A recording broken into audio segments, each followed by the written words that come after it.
स्थल पर पहुंचने के बाद में ऐसा लगा था कि कहीं हम वीरान या शमशान घाट कहें तो या वीरान जगह पर आ गए हैं। आग कहीं ना कहीं कहीं वहाँ थोड़ा कहीं वहाँ किसी घर से हर घर से धुआं थोड़ा थोड़ा निकल रहा था। जो असामाजिक तत्वों के द्वारा प्रीपेड प्लानिंग सोशल मीडिया पर सैटरडे से ही एक कैंपेन चलाया जा रहा था कि मुबारकपुर 11 बजे एक जगह निर्धारित की गई थी और वहाँ से जाने का बात था। सारण के प्रशासन के लोगों को भी खबर थी। प्री प्लान क्या था? आपने कहा प्री प्लान था सोशल मीडिया। देखिए, सोशल मीडिया पर प्रीपेड प्लान था कि आज पहुंचना है और जाना है। इसका कुछ तथ्य है आपके पास? देखिए, तथ्य सोशल मीडिया पर तमाम सोशल साइट्स पर आप देख सकते हैं। कई वहाँ के कई लोग हैं जिनके सोशल फेसबुक पर वो टाइम और वो समय निर्धारित किया गया है, क्या करने जाना वो उनके फेसबुक साइट पर लिखा हुआ था। सारा कुछ लिखा। हकीकत ये है कि विजय यादव एक मुखिया प्रतिनिधि हैं मुबारकपुर के, और वो अपने फॉर्म पर सो रहे थे जहां पर 4 अपराधी जाते हैं और एक अपराधी भगने में कामयाब रहता है। 3 अपराधी भीड़ ने पकड़ लिया, या यूं कहे तो विजय यादव ने पकड़ लिया। विजय यादव की भी गलती है कि उनको मारना नहीं चाहिए और उन अपराधियों को पुलिस के हवाले करनी चाहिए। 3 लोग मुर्गी खरीदने गए हैं तो उनको मारना नहीं चाहिए। वहाँ के लोग बताते हैं कि बहुत पुरानी ये लड़ाई चलते आ रही है और ये लड़ाई आज से वर्चस्व की आपसी वर्चस्व की लड़ाई थी, तो इसमें कहीं ना कहीं समाज को झोंका गया। छपरा के माझी थाना क्षेत्र के मुबारकपुर गांव आज पूरे बिहार में चर्चा का विषय बना हुआ है। कारण ये है कि वहां पर 2 लोगों की लड़ाई को जातीय लड़ाई बना दी गई है। शुरुआत हुआ कि मुखिया थे, वहाँ का स्थानीय मुखिया, उनका मुर्गी फार्म है, वहाँ पे 3-4 लड़के जाते हैं मुर्गी खरीदने। वहाँ पर उन लोगों की आपसी झगड़ा होता है, लड़ाई होती है। उसके बाद से भीड़ ने पकड़ करके 3 लड़कों को पीटा, जिसमें एक की मौत हो गई, जो दुर्भाग्यपूर्ण है। ये नहीं होना चाहिए था, लेकिन उसकी मौत हुई। प्रशासन अपना काम कर ही रहा था, लेकिन उसके पहले असामाजिक तत्वों ने अपना काम कर दिया और उसमें वो लोग सफल भी रहे। बतलाइए जा रहा है कि कुछ यूट्यूबर हैं, 1-2 का नाम भी सामने है, जो करनी सेना से जुड़े हुए लोग हैं। उन्होंने यूट्यूब पर आया, लोगों को भावनात्मक रूप से बहकाया और ये कहा है कि आप लोग जिंदा है, अगर आपकी आत्मा जिंदा है, अगर अपने हाथों में चूड़ी नहीं पहने हैं तो जाइए मुबारकपुर। और लोगों को भेजा गया, पूरा टीम बना, पूरे रणनीति के तहत लोगों को भेजा गया। और जिस पर आरोप था कि इसने, जो मुखिया पर आरोप था कि इसने 3 लड़कों को पीटा, उसके घर को जला दिया गया। उसके साथ ही आसपास के कई और घरों को जलाया गया। उस तमाम रिपोर्ट को देखने के लिए ज़मीनी हकीकत क्या है और क्या सच्चाई है, गजेंद्र राय गए थे वहाँ पर। पटना के श्री कृष्णा चैनल चलाते हैं और वहाँ पर जाकर के स्थानीय तौर पर इन्होंने एक-एक चीज़ों को देखा है, अपने स्तर से सब चीज़ों को समझा है कि गलती किसकी है, किसके तरफ से पहले उस्काया गया और क्या कुछ मामला है, पुलिस क्या कर रही है, तमाम चीज़ों पर इनसे बात करेंगे। गजेंद्र जी, आप गए, पहले कब गए थे, पहला दिन क्या था, पहला रिपोर्ट क्या था? देखिए, कैफ मैं संडे को समथिंग वहाँ पर पहुँचा था 2:30 बजे के आसपास में, जब रैली निकल रही थी और हमने सोशल मीडिया पर साइट्स से देखा था। तो पटना से हम लोग शायद समथिंग 2-3 लोग 12 बजे के आसपास में निकले थे और 1-1:30 बजे हम लोग वहाँ पर पहुँच चुके थे। घटनास्थल पर नहीं पहुँच पाए क्योंकि उस समय बहुत पैनिक की स्थिति थी और जाना कहीं ना कहीं जान से खतरा था।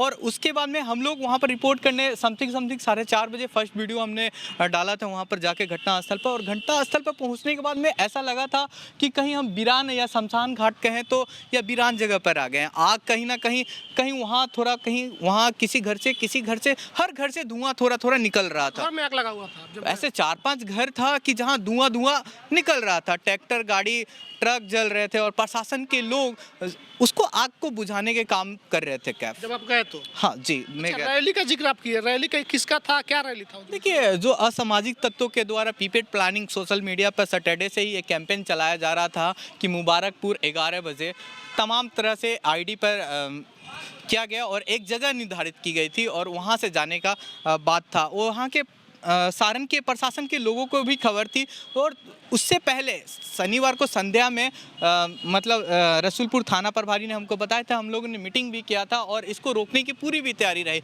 विफल रही कि जो सेना और पुलिस बल थी वो कम थी, इस कारण से वो अपने मंसूबे पर कामयाब रहे। प्री प्लान क्या था? आपने कहा प्री प्लान था सोशल मीडिया। देखिए, सोशल मीडिया पर प्रीपेड प्लान था कि आज पहुँचना है और जाना है। इसका कुछ तथ्य है आपके पास? देखिए, तथ्य सोशल मीडिया पर तमाम सोशल साइट्स पर आप देख सकते हैं। कई वहाँ के कई लोग हैं जिनके सोशल फेसबुक पर वो टाइम और वो समय निर्धारित किया गया है, क्या करने जाना वो उनके फेसबुक साइट सब चीज़ पर लिखा हुआ था। सारा कुछ लिखा हुआ अच्छा, है। इसका ग्राउंड क्या था? ये घटना हुआ, इसका ग्राउंड क्या था? क्यों लोगों ने ऐसा किया?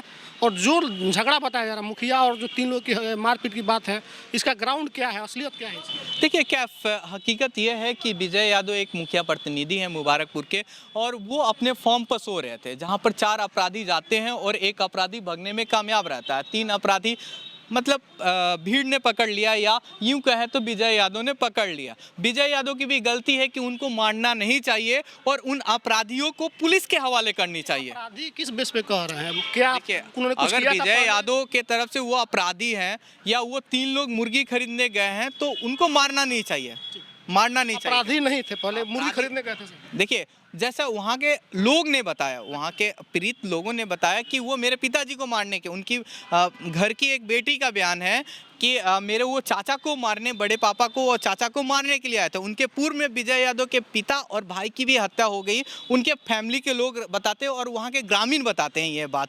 और जो अपराधी जिनको बताया जा रहा है कि वो अपराधी हैं और लोग कह रहे हैं अपराधी नहीं है, तो सबसे पहली बात, अगर आपसे दुश्मनी चल रही है, पूर्वज पहले पुरानी लड़ाई है, वहाँ के लोग बताते हैं कि बहुत पुरानी ये लड़ाई चलते आ रही है और ये लड़ाई आज से वर्चस्व की, आपसी वर्चस्व की लड़ाई थी। तो इसमें कहीं ना कहीं समाज को झोंका गया। वहाँ के जो भी लोग थे, जिन लोगों की करनी वो तो मतलब प्रशासन डिसाइड करेगी किनकी किनकी गलती थी, उन लोगों की तरफ से लोगों को झोंका गया। कैप यही सच्चाई है।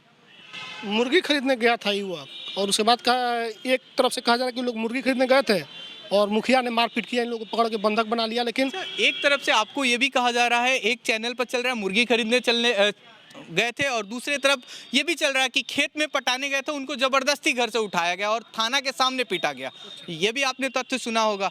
तो किस तथ्य को आप सच्चाई मानिएगा, ये तो आप ही डिसाइड कर सकते हैं, ना हम डिसाइड कर सकते हैं। ये जांच का विषय है, वो क्या करने गए थे इस पर ना भी हम अपना जजमेंट दे सकते हैं, ना आप जजमेंट कर सकते हैं, और ना ही हमारे तरफ तमाम जो चैनल चलाने वाले, यूट्यूबर चलाने वाले, वो जजमेंट नहीं दे सकते हैं। 3 युवकों की पिटाई हुई, एक का निधन हो गया। हाँ, दो और लोग दो लोग पटना रूबन अस्पताल में उनका इलाज चल रहा है। एक की स्थिति आज सुबह बताई जा रही थी कि नाजुक है, अभी कुछ कहा नहीं जा सकता क्या नाम।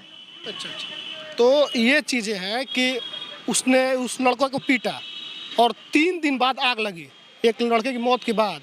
उस बीच में पुलिस ने क्या कार्रवाई किया था? क्या किसी पे एफआईआर दर्ज, किसी की गिरफ्तारी हुई थी? देखिए, विजय यादव की भाई की भी अरेस्टिंग हो चुकी थी उस पूरी आग लगने से पहले। आग लगने से पहले अरेस्टिंग हो गई थी, और अरेस्टिंग होने के बाद में भी वहाँ के जो युवक मरा, उसके बाद में वहाँ की भी भीड़ मतलब उग्र हो गई, उनके भी फैमिली के लोग, रिलेशन के लोग भी कहीं ना कहीं अपना द्वेष निकालने के लिए, और उसमें असामाजिक तत्व जो तमाम सेना का जिक्र किया जा रहा है, जो प्लानिंग किया जा रहा है, वो कहीं ना कहीं से आएंगे। लेकिन हम पहले ये समझ चाह रहे हैं कि ये कहा जा रहा है कि पहले 2 तारीख की घटना है, फिर कल परसों आग लगा था घर में, संडे को 3 दिन का जो गैप रहा, इसमें पुलिस ने कार्रवाई किया था, किसी की गिरफ्तारी हुई थी? क्या हुआ था? पुलिस ने अरेस्टिंग किया, पुलिस ने उस एफआईआर भी दर्ज किया गया? हाँ, एफआईआर किया गया, उस पर कार्रवाई भी की गई। और आग लगाने से पहले आग लगाने से पहले आग फिर लगाने का नौबत क्यों आया? क्यों लोग आक्रोशित हो गए जब पुलिस गिरफ्तार की थी, कार्रवाई हो रहा था, एफआईआर दर्ज हो गया था? देखिए, कैफे अगर आपके समाज के या किसी भी समाज के लोग, उग्र लोग घुस जाते हैं और देखते हैं कि एक क्लास में एक मछली अगर खराब हो जाए ना, तो पूरे तालाब को गंदा कर देती है। सेम घटना में एक मछली ने पूरे तालाब को गंदा कर दिया और पूरे समाज को उसका दिया। उसके बाद वो भीड़ लगनी थी, आग लगती या क्या लगती। अगर एक मछली अगर शांत रहती है ना, अगर एक क्लास का बच्चा अगर बदमाश निकल जाए तो पूरी क्लास बदमाश होती है। अभी क्या स्थिति है मुबारक? देखिए, अभी तो प्रशासन ने पूरे घटना पर अपने कस में कर लिया। वहाँ पर जानकारी होगा कि नेट भी बंद कर दिया गया है, और जो विजय यादव के खिलाफ मतलब छपरा कोर्ट ने प्रशासन को वारंट जारी कर दिया है। अगर 3 दिन के अंदर अरेस्ट नहीं होते हैं तो शायद उनकी घर की कुर्ती जब्ती की जाएगी। और अभी भी प्रशासन, कल भी बताया जा रहा था कि एक की और गिरफ्तारी हुई है। नेट वगैरह भी बंद किया गया? हाँ, नेट 8 फरवरी तक सारण में बंद है, वो आप भी जान रहे हैं और हम भी जान रहे हैं। तमाम गृह विभाग ने सूचना जारी करके ये बताया। कहा जा सकता है कि प्रशासन अपनी कार्रवाई कर रही थी, हाँ, घटना के बाद गिरफ्तारी भी हुई थी, लेकिन लोगों को उस्काने पर ये आग लगाने वाली घटना हाँ, हुई। लोगों को उस्काने में, असामाजिक तत्वों को उस्काने के बाद में ये आग लगाने वाली घटना, और सारण प्रशासन का बहुत बड़ा बहुत बड़ा काम देखा जा रहा है कि नेट बंद कर देना और कहीं ना कहीं इस इतने बड़े मॉल ब्लीचिंग को संभाल लेना। सारण एसपी ने कहीं ना कहीं अपना नेतृत्व निभाया है और समय समय पर घटना पर जाकर और निरीक्षण कर कर लोगों को बीच में पब्लिक संवाद कर कर शांतिपूर्ण व्यवस्था बनाने के लिए अपील भी कर रहे हैं। गजेंद्र जी गए थे वहाँ मुबारकपुर गांव में, पूरे घटना को अच्छे तरीके से इन्होंने देखा और क्या उसका ग्राउंड है सब चीज़ों को परखे। उसके बाद इन्होंने जो बतलाया इसमें ये निकल के सामने आया है कि घटना जिस दिन हुआ उसके बाद से पुलिस ने एक व्यक्ति की गिरफ्तारी कर ली थी, एफआईआर भी दर्ज किया जा चुका था, लेकिन मामला थोड़ा सा आक्रोशित था, लोग गुस्से में थे। लेकिन उस आग में घी डालने का काम कुछ लोगों ने अपने चैनल के माध्यम से और सोशल साइट पर ऑनलाइन आकर के करने का काम किया, जिसके बाद से आगजनी की घटना हुई है, जिसमें अन्य लोगों का भी घर जलाया गया है। मुखिया का घर जला, उसके आसपास में 4-5 लोगों का और घर, जहाँ से गजेंद्र जी बता रहे हैं कि जब हम पहुँचे उस ग्राउंड पर तो हर तरफ से धुआं निकल रहा था और हर घर में आग लगा हुआ था। तो ये घटना जो है कहीं ना कहीं असामाजिक तत्वों ने इसको उस्काया और पूरे बिहार लेवल पर एक जातीय रंग देने का काम किया है।